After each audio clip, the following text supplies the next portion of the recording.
पाकिस्तान को मशहूर ज़माना रेड पावर प्रोजेक्ट यानी कि कारके के बिजली घरों की मद में तुर्की कंपनी कारके को बतौर जुर्माना 70 करोड़ डॉलर्स देने पड़ेंगे। पाकिस्तान ने तुर्क हुकूमत की मदद से कारके तनाज़े को हल कर लिया है।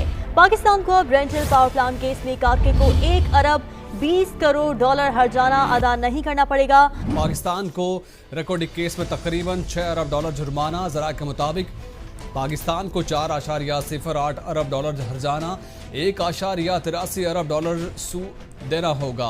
जो आउट ऑफ कोर्ट सेटलमेंट थी टेथान कंपनी और पाकिस्तान के दरमियान रिकॉर्डिंग केस में, उसके ऊपर एक बड़ा ब्रेक थ्रू ये सामने अब तक आया है कि 50% शेयर्स पर दोनों फ्रीकैन में इत्तेफाक हो गया है।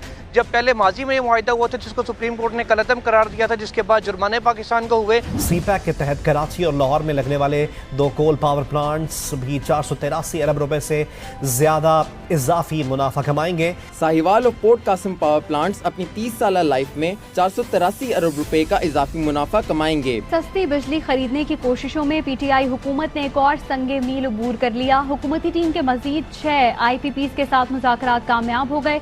तमाम 47 IPPs हुकूमत के साथ सस्ती बिजली की फराहमी के लिए मुआहिदों पर रजामंद हो गई। वज़ीर आज़म ने 660 मेगावाट के साहिवाल कोल पावर प्लांट का इफ्तिताह कर दिया है।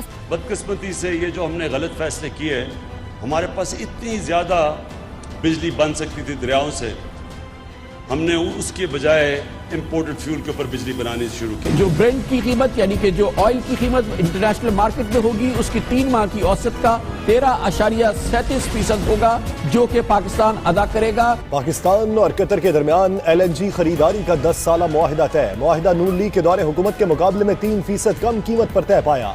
हर साल हमें 300 मिलियन डॉलर्स की बचत होगी और इंशाल्लाह जो 10 साल अगले 10 साल में 3 अरब डॉलर की पाकिस्तान को बचत होगी।